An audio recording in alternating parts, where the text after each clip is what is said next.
In Thailand, when you come across someone new, someone that you don't know, someone that you're not familiar with, you actually don't greet one another. Thailand is the land of smile, but not every smile comes from happiness. You thought that the Thai person have said yes, but they haven't.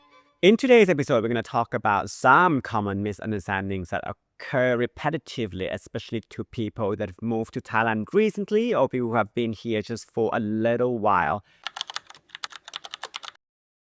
A friend of mine, whose name is Sole, she was saying that she was trying to say hello to her neighbors. So she went "Sawadee ka" to the neighbors that she haven't met yet, and none of them seemed to respond to that. Sawadika. I could see why this could potentially become a big misunderstanding. So Sole is from Spain, and I lived in Spain for, well, a month. And what I've noticed for sure that is very different is that in Spain, especially in a smaller town, let's say you wake up early in the morning, you go out on the street, you would say buenos dias, you say hello to the people that you come across, especially in a place that is not busy. You would say hello to your neighbors, you would say hello to people that live in your buildings. In Thailand, many times when you come across someone new, someone that you don't know, someone that you're not familiar with, you actually don't greet one another. So it's true that your Thai teachers would teach you to say "Sawadee krap," "Sawadee ka" as hello. But when you look into the nuance of things, you would notice that the Thai hello is not used the same way as the hello in many other languages. Usually, "Sawadee krap" and "Sawadee ka" is reserved for people that know one another. So let's say you are meeting your friend's parents, then you would greet them with "Sawadee krap," "Sawadee ka." You might also do this gesture as well. And now I know some of you may disagree with this and you would say, but you know, when I walk into stores, people say "Sawadee krap" or "Sawadee ka" to me, in 7-Eleven, for example. Well, that is also an exception. When I talk about the interpersonal relationship, when I talk about Thai people saying hello to someone that they know, it also includes the people that you are going to do some sort of business or transactions with. So when you walk into a restaurant, when you walk into the shop, then they would definitely greet you to establish the relationship that is about to come from that. But it's very rare for two Thai people. Let's say if I walk into the lift, the elevator in the morning, that I would say hello to someone that I don't know from before. In my case, because I've lived abroad, sometimes I do have this weird tendency to just try to look into people's eyes and say hello or nod or something. But I notice when it comes to the Thai people that haven't been exposed so much, they will just walk into the elevator, not looking at you and just doing their own thing. And I could see that this could be interpreted as rude for many people. But just so you know that this is very common, I think people tend to leave each other be in a situation where people don't know each other. I remember that once this happened a long time ago when I was much younger and I was going on a hike with my friend Walter. Walter is a Dutch person. I remember that when we were on the hike, he just kept saying hello to everyone that walked past him. And at some point, I got this greeting fatigue, because if I were to be hiking by myself as a Thai person, I could just imagine I would just walk up the mountain without saying hi to anyone. Maybe I would smile and nod, but I wouldn't be thinking of just greeting everyone that would come onto my path.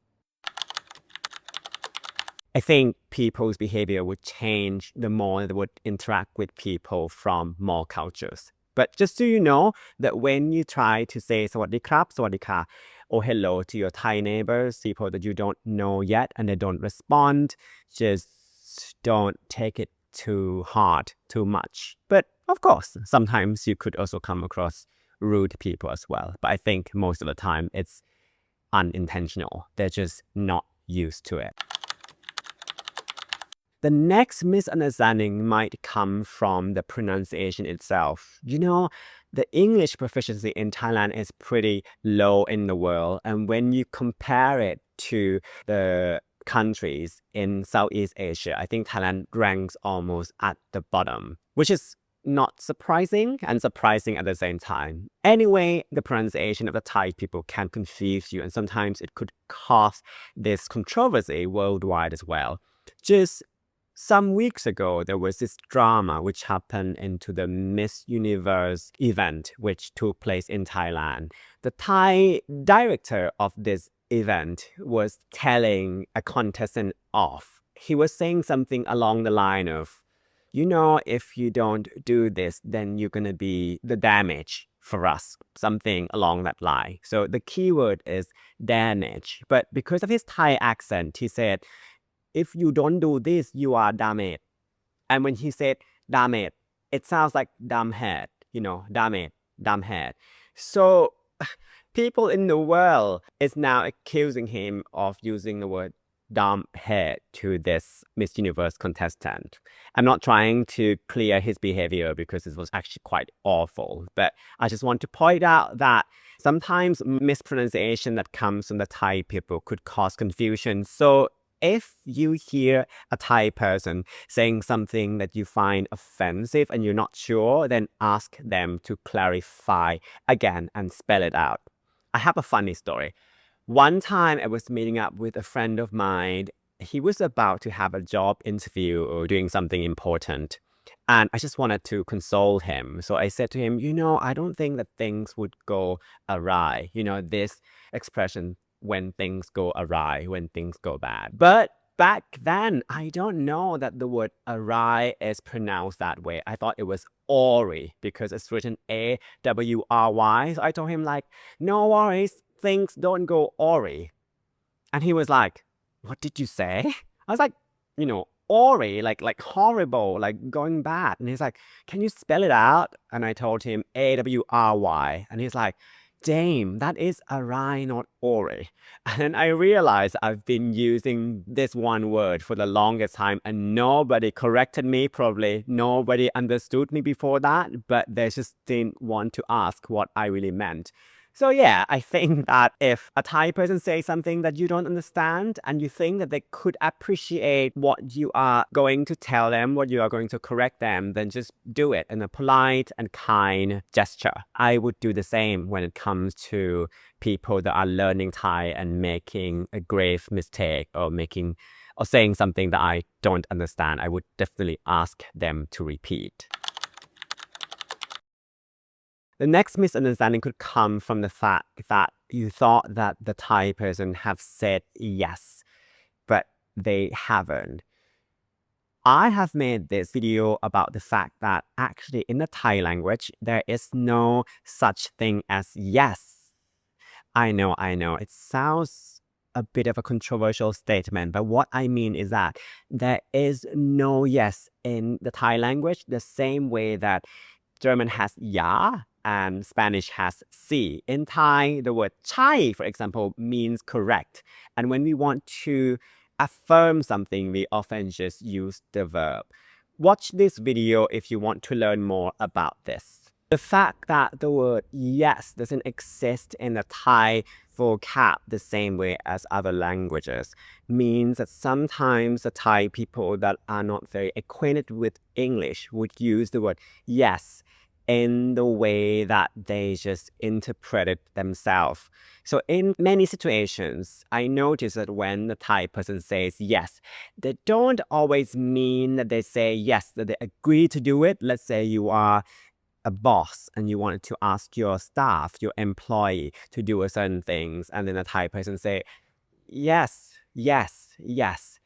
Some of the times that Thai person say yes out of the fact that, yeah, acknowledge, yeah, noted, yeah, I'm listening to you. But they don't always say yes as in yes, I'm gonna do it. Yes, I'm gonna do this by 2 weeks.